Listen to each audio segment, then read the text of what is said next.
Qu'est-ce qui marque dans une histoire de science-fiction ou même d'autres choses? Est-ce que ce sont les personnages et leurs tourments internes, les environnements et leurs richesses, l'enchaînement des événements, un subtil mélange des trois ou même plus? Des passages forts peut-être, choquants visuellement ou à cause de leur thématique, des réponses apportées à la problématique posée en début de livre ou de film. Annihilation fait partie de ces histoires, autant en livre que son adaptation, mais pour des raisons différentes, qui m'ont profondément marquée.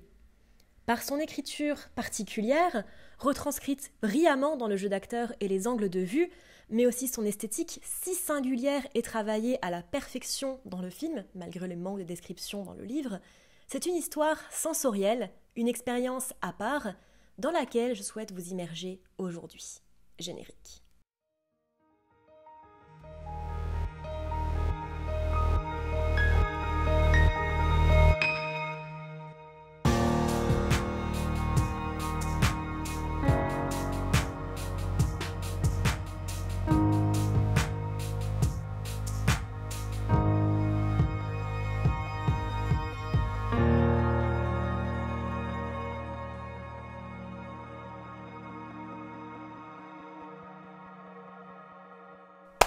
Bonjour à tous, je suis Noémie, bienvenue sur Horizon Universe. Ça fait longtemps que je n'ai pas parlé de Jeff Vandermeer sur cette chaîne. Et clairement, ça me manque, ce mec étant juste un des esprits et auteurs les plus fascinants qu'il m'était donné de lire. Et Annihilation ne fait pas exception. Le livre, le premier d'une trilogie, elle-même nommée Southern Reach, est un des plus étranges, mais en même temps passionnants que j'ai pu lire récemment. C'est onirique, violent, incroyablement imaginatif, autant dans sa prose que dans son style et son propos, et véritablement zarbe. Imaginez ma surprise donc quand j'ai appris que Netflix en avait fait un film avec quand même Nathalie Portman à sa tête, donc pas rien, et Alex Garland, le mec qui a fait Ex Machina en réalisateur, donc des gros noms. Et du coup, le verdict, on verra ça plus tard bien sûr, mais celui-là il va être sympa à décortiquer. Tout d'abord, comme d'habitude, plongeons dans le scénario. Les deux œuvres se ressemblent beaucoup, mais diffèrent aussi sur des points assez majeurs, comme on le verra dans la deuxième partie de cette vidéo. Précisons que je ne parlerai que du premier livre ici, les suivants ne rentrant pas dans le film.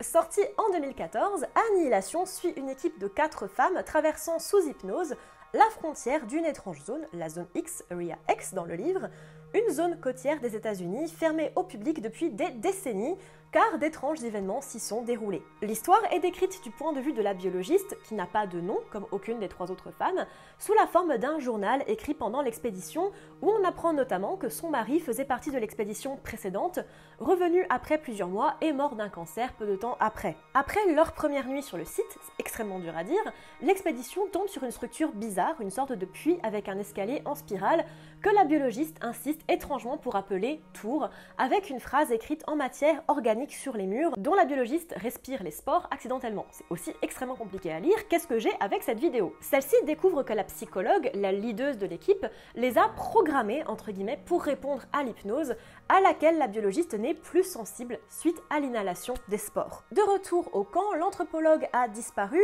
et c'est plus ou moins la merde. Elle retourne à la tour, en fait elle aussi faite de matière organique, et elle découvre le corps de l'anthropologue, probablement tué par le crawler, la créature ayant écrit la phrase sur le mur. La psychologue disparaît également, et la biologiste, voyant une lumière dans le phare plus loin, décide d'y aller, laissant la géomètre au camp. Au phare, elle tombe sur une pile de journaux des anciennes expéditions, indiquant qu'il y a bien eu plus que 12 expéditions, dont celle de son mari. Elle tombe sur la psychologue, gravement blessée et mourante, qui lui indique que la zone s'étend. En retournant au camp, elle se fait tirer dessus par la géomètre, la tue, mais elle est blessée. Étant la seule survivante et sentant une illumination prendre contrôle de son corps, elle prend plusieurs échantillons de plantes et d'animaux et découvre que certaines ont des cellules typiquement humaines. Elle lit le journal de son mari qui décrit un véritable cauchemar, retourne à la tour où elle se confronte au crawler avant de décider de rester dans la zone X et de chercher son mari. Sorti en 2018, le film suit Lena, interprétée par Nathalie Portman, une biologiste dont le mari, Kane, joué par le magnifique Oscar Isaac, réapparaît après 1 an suite à une expédition scientifique. Ils tombent malades et sur la route de l'hôpital se font intercepter par le gouvernement et elles se réveillent en quarantaine dans les bâtiments de la Southern Reach où elles découvrent le miroitement, une zone étrange où les lois de la physique sont modifiées avec des informations données par la psychologue, le Dr Ventress, expliquant que l'expédition avait pour but d'atteindre le phare, le point d'origine de la zone, et que seul Kane en est revenu. Lena se porte volontaire pour la prochaine expédition aux côtés du Dr Ventress, ainsi que Josie et Cassie, scientifiques, et Anya, la médic. Dans le miroitement, elles se rendent compte qu'elles n'ont plus la notion du temps et de la présence de nombreux phénomènes étranges, hybridations cheloues et autres joyeusetés. Arrivées à un camp militaire abandonné, elles tombent sur les traces du passage de l'expédition de Kane, ainsi que sur une vidéo peu joyeuse. Je vais résumer ça comme ça, c'est bien. La nuit, Cassie se fait attaquer et tuer par une sorte d'ours mutant. Elles avancent vers le phare avec d'étranges structures de fleurs ressemblant à des humains et elles se rendent compte qu'elles sont également affectées par la zone. Anya pète un plomb, attaque Lena et les attache, les menaçant de mort. Elles entendent la voix de Cassie appeler à l'aide et elles foncent l'aider, mais c'est en fait l'ours mutant capable de reproduire les cris de Cassie. Il tue Anya et Josie le tue ensuite. Ventress les laisse pour finir la mission et Josie, des fleurs poussant sur le corps, disparaît pour mourir dans la forêt. Lena atteint le phare seule, y trouvant un corps calciné, un trou dans le sol et une caméra, où elle voit Kane se suicider et un doppelganger arriver dans le champ de la vidéo. Lena descend dans le trou, y trouvant Ventress également mutée, qui fait un monologue beaucoup trop cool, avant de se désintégrer en boule, qui absorbe une goutte de sang de Lena, créant un humanoïde trop chelou qui m'a fait faire des cauchemars pendant bien 6 mois. Elle tente de fuir, mais l'humanoïde copie ses mouvements et l'en empêche. Elle s'évanouit et à son réveil, alors que la créature prend ses traits, lui donne une grenade lui permettant de fuir. Le doppelganger perd sa ressemblance et s'embrase, brûlant le phare et le miroitement.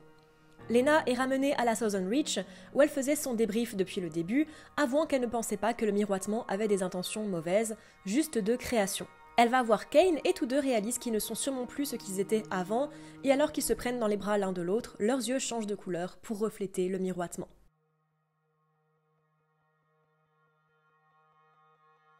La zone X.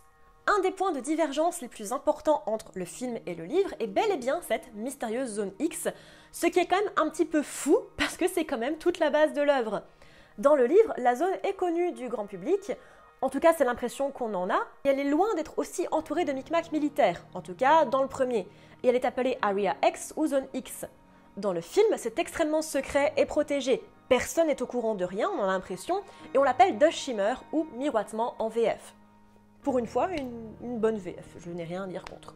Les personnages ont une manière d'interagir très différente avec la zone également. La frontière, par exemple, est passée sous hypnose de la psychologue dans le livre, et elles ne s'en souviennent absolument pas, alors que dans le film, c'est juste un espèce de champ coloré qu'elle passe sans aucun souci. De même, elle est un peu reculée du Southern Reach et n'est clairement pas aussi facile d'accès. De même, l'intérieur de la zone est assez différente. Le crawler, ou la bestiole qui attaque l'équipe, n'est clairement pas utilisé pareil ou autant dans le film, et est relativement anecdotique, sauf pour la scène de l'attaque, alors que dans le livre, toute une partie de l'histoire s'occupe de cette entité. De qui elle est, de ce qu'elle fait dans la tour. La tour n'est d'ailleurs même pas mentionnée dans le film.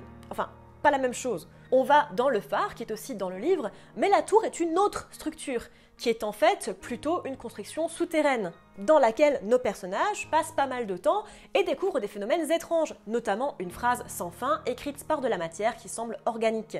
2 des scènes les plus importantes du film sont entièrement imaginées par Garland.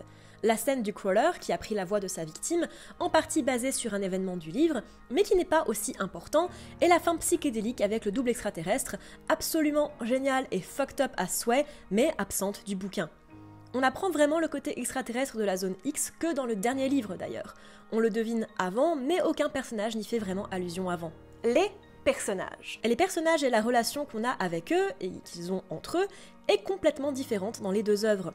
Dans le livre, on ne connaît absolument rien d'eux, même pas leur nom, et ils sont souvent référés par leur fonction. Mon mari, la biologiste, la psychologue, etc. D'ailleurs, le fait qu'on ne les décrive pas a soulevé un tollé pour le film. On apprend vaguement au cours du 2e tome que la biologiste est en fait d'origine asiatique. Alex Garland s'est donc fait taxer de whitewashing en ayant casté Portman, alors qu'à l'époque, le 2e livre n'était pas sorti. Ouais, c'est débile. Le film en général est beaucoup plus personnifié, entre guillemets. Les personnages sont beaucoup plus chaleureux et proches des autres, notamment la biologiste et son mari. Dans le livre, tout le monde est très froid et il n'y a pas vraiment de cohérence dans le groupe. Les femmes se connaissent juste de l'entraînement, mais n'échangent aucune info personnelle ou complicité, alors que dans le film, on les voit interagir de manière positive plusieurs fois. Même avant d'entrer dans la zone, la biologiste nous précise que sa relation avec son mari était assez plate, alors que dans le film, même s'ils ont des soucis et que ça se voit, ils sont manifestement quand même très attachés l'un à l'autre. D'ailleurs, le fait que son mari soit allé dans la zone n'a pas d'importance aux yeux de la biologiste dans le livre. Elle n'y va que par intérêt presque morbide, alors que c'est sa motivation principale dans le film. Le Southern Reach. Le Southern Reach, la compagnie qui supervise les équipes et la zone X, est aussi assez différente.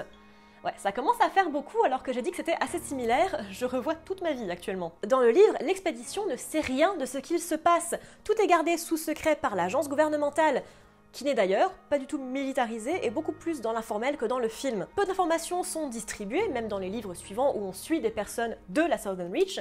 Autant dire qu'on ne sait quasiment rien, même dans le 3e livre. C'est ça qui est cool. Dans le film, par contre, l'expédition a un objectif clair, ils ont toutes les infos possibles à disposition et on en sait en règle générale beaucoup plus sur l'origine de la zone. Toujours pas énorme, bien sûr, mais je trouve que c'est une des plus grosses différences entre le film et le livre. On sait direct que ça vient d'une météorite et que c'est d'origine E.T., alors que le livre te tease le bordel sur 3 tomes, même si tu t'en doutes. Par contre, il n'est que rarement fait mention dans le film de la bureaucratie de la Southern Reach, primordiale au 2e et 3e tome et des autres expéditions. Il est dit explicitement à plusieurs reprises que leur équipe est la 12e expédition, mais mis à part pour référer au mari de la biologiste, ce qui n'est jamais fait dans le film. Les ordres de la Southern Reach, qui prend une part importante sur les relations entre les personnages dans la zone, sont absents du film, remplacés par une sorte de force mystique qui rendrait tout le monde frappadingue. Ce qui est aussi le cas dans le livre, mais moins, ou en tout cas pas pareil. Cette modification change du coup le titre. Dans le livre, Annihilation est une commande hypnotique de la psychologue qui force les membres de l'équipe au suicide si besoin est. Dans le film, elle fait juste partie d'un monologue, certes assez poignant. La psychologue est largement moins importante et intéressante dans le film. Paradoxalement, alors qu'elle y est plus développée. D'ailleurs, tiens, très bizarre, dans le bouquin ne sont que 4. La biologiste, l'anthropologue, la psychologue et la géomètre. La dernière ayant abandonné juste avant le lancement de l'équipée, contre 5 dans le film. J'avoue ne pas trop comprendre pourquoi ils ont mis un perso en plus. Mais pourquoi pas, ils sont tous assez cool. Le mystère. On va la faire simple, on ne sait rien dans le livre. On ne sait pas pourquoi c'est arrivé, comment, même ce qu'il se passe, rien du tout. On a une vague théorie à la fin du 3e, et c'est tout qui confirme le côté extraterrestre de la zone. Mais vraiment, rien de plus. On sait que la zone s'étend, comme dans le film, et que les personnes qui en reviennent sont différentes, et qu'elles meurent rapidement, très souvent, de cancer, mais le mystère qui entoure la zone reste total. Dans le film, on te dit clairement que c'est d'origine extraterrestre dès le départ, et même si ça reste dans le flou, on a des aperçus assez nets visuellement de ce qu'il se passe dans la zone, là où le livre reste extrêmement vague dans ses descriptions, et même de ce qui est important. Le crawler, les paysages, les visions et événements, tout reste dans le flou.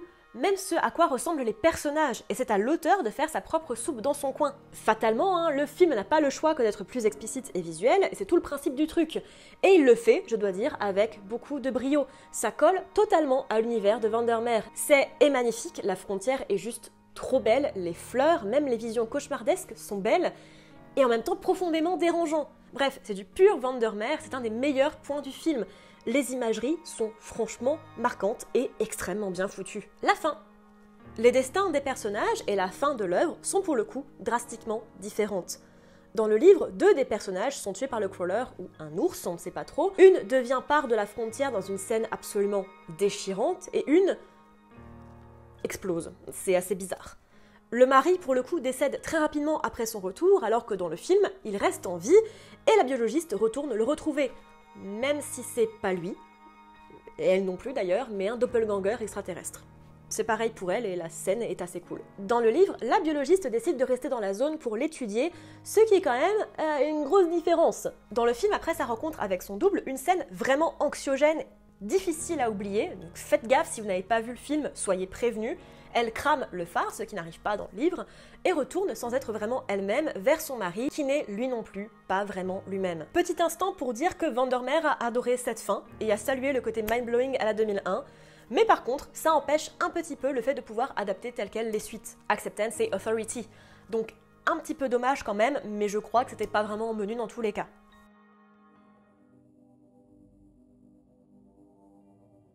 Le livre est un exercice très Lovecraftien, la peur cosmique de l'inconnu et de comment il peut nous faire changer. Le film, lui, parle plus de ce que la frontière et la zone X représentent et réussit assez brillamment, mine de rien, à rendre vivant ce qui est souvent vague dans le livre, tout en restant dans l'horreur cosmique. Et bien que les deux œuvres soient différentes en beaucoup de points, beaucoup par nécessité du médium, mais pas que, je trouve personnellement que c'est une adaptation assez réussie, parce qu'elle rend vraiment hommage à Vandermeer.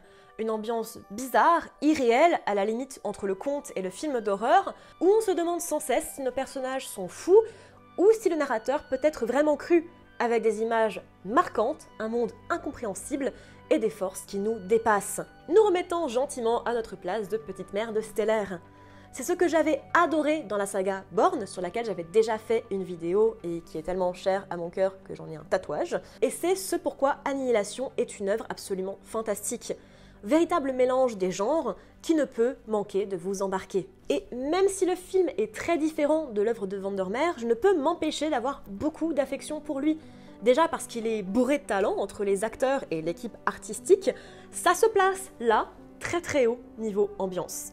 Mais aussi pour le grand respect apporté à l'œuvre de Vandermeer, un auteur difficile à adapter pour son univers weird, mais un pari bien réussi pour moi. Voilà tout le monde, j'espère que cette vidéo vous aura plu. J'avais parlé il y a quelque temps de mon amour pour Annihilation, autant pour le livre que pour le film. Et voilà, vu que j'ai découvert le film seulement très récemment, bah voilà, il fallait que j'en fasse une vidéo.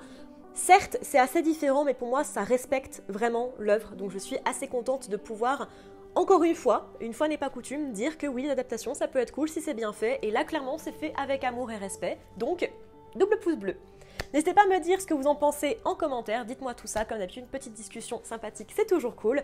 N'hésitez pas à me suivre sur les différents réseaux sociaux, Instagram, Twitter, à vous abonner, à mettre la cloche, à lâcher des likes, enfin bref, vous connaissez tout le tatouage à force de l'entendre partout, à me suivre et à donner sur Tipeee si vous en avez l'envie et les moyens, et moi je vous dis à bientôt dans l'univers.